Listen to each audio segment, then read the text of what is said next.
अध्यक्ष और यहाँ के बुद्धिजीवी लोगों को मेरा सादर नमस्कार। मैं 2 मिनट में अपनी बात खत्म करना चाहूँगा कि हम लोगों को जो हमारी माता सावित्री बाई के बारे में बताया गया, बाबा साहब के बारे में बताया गया, तथागत बुद्ध के बारे में बताया गया, या हमारे जो भी महापुरुष हैं उनके बारे में सबसे पहले अपने बच्चों को ज्ञान दें, शिक्षा का विशेष ध्यान रखें और अपने बच्चों के लिए चाहे आपको पढ़ाई के लिए थाली भी खाने की बेचनी पड़े तो बेच दो, खेती भी बेचनी पड़े तो बेच दो, अपने बच्चों को अगर आगे पढ़ाना है, क्योंकि बच्चे आगे पढ़ेंगे, एसपी डीएम कलेक्टर बनेंगे, तर्कशील बनेंगे तो समाज को समझेंगे। और हमारा कार्य ये है, मैं एक शिक्षक हूँ और प्रत्येक वर्ष इसी इटावा जिला अदियापुर का निवासी हूँ। मेरा कार्य 15 साल से है शिक्षण कार्य। मैं अपने गांव में बाबा साहब के जगह जगह जहाँ भी शिक्षण स्थान है, बुद्ध भगवान के, मैंने इंडिया सारा विजिट किया है। हमारे मित्र ने एडवोकेट धर्मा जी हैं, हमारे सहपाठी हैं, हम 2 लोग, ये विजन है इंडिया में जहाँ भी हमारे समाज के लोग, हमारे बच्चे शिक्षा से वंचित न रह जाएं, उनके लिए जो भी हमारे जगह जगह इटावा जिला में, उत्तर प्रदेश में जहां पर भी बारात घर, अंबेडकर बारात घर जो बने हुए हैं, जो भी अंबेडकर बारात घर बने हुए हैं, उन पर हम लोग जा करके पुरानी किताबों को कलेक्ट करके बच्चों को पढ़ाने का, और वहां पर एक लाइट ऑफ एशिया के नाम से लाइब्रेरी खोलने का काम करता हूं। हमारा ये छोटा सा कारवां है। अब तक हमने 2000 बच्चों को free of cost education provide किया है, क्योंकि हम जानते हैं education give you wings to fly, education is the chief defence of nation. Education हमें वो कार्य करने के लिए देती है जो बाबा साहब के पास कुछ नहीं था, आज उनके लिए इंडिया ही नहीं पूरा वर्ल्ड जानता है। किसके दम पर? शिक्षा के दम पर, जिन्हें हम कलम का बादशाह के नाम से जानते हैं। मेरी माताओं से विशेष अनुरोध है कि अपने बच्चों के लिए चाहे भले ही आपको कुछ भी करना पड़े, क्योंकि 90% बच्चा कोई भी सक्सेस होता है तो उसमें सबसे बड़ा अहम रोल उनकी माँ का होता है, क्योंकि फादर का रोल होता है पैसे देना। पापा काम पर चले जाते हैं, अपने कार्यशैली में चले जाते हैं, तो माँ बच्चे पर 90% उसका फोकस करती है कि मेरा बच्चा खाना खा रहा है, खेल रहा है, पढ़ रहा है, कितना पढ़ रहा है। तो मेरा विशेष अनुरोध है माताओं पर, बहनों पर, जो भी बच्चे बुद्धिशील बच्चे हैं, शिक्षक हैं, या जिन्हें किताब प्रोवाइड कराते हैं, शिक्षा से संबंधित जो भी कार्य है हमारा, वो हम लोग आगे बढ़ाते हैं।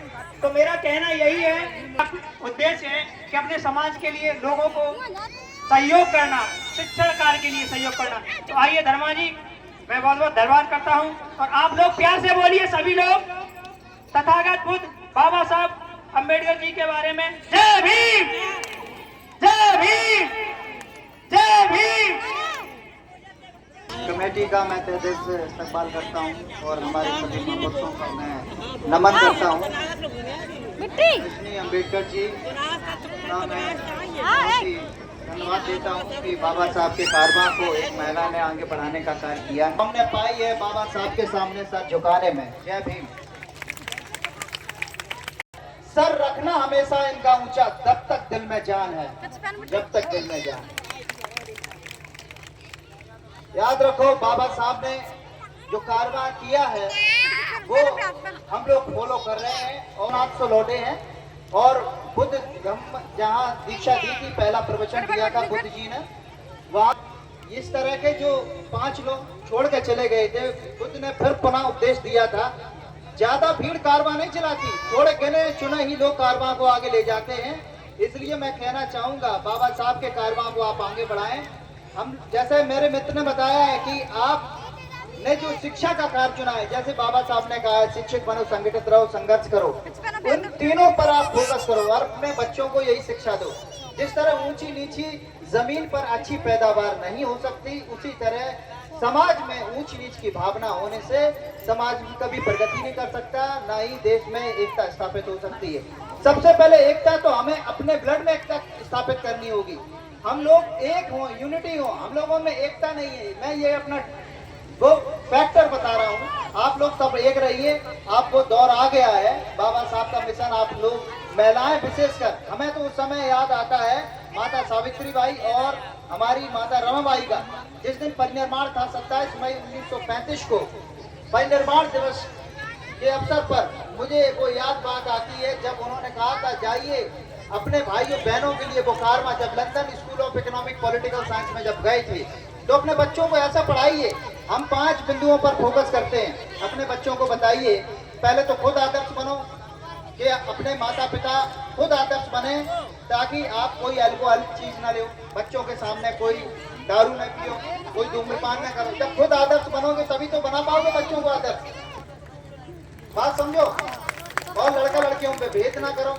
आज देखिए रंजन अम्बेडकर जी आपको संबोधन कर रहे हैं, कितनी बढ़िया उन्होंने सावित्रीबाई फुले और ज्योतिबा फुले की कहानी बता रही हैं। ज्योतिबा फुले सावित्रीबाई फुले की फिल्म भी देखिए, अभी नई ही आई है, जिन्होंने सावित्रीबाई फुले उस समय जब पढ़ाने जाती थी तो उन पर पत्थर फेंके जाते थे।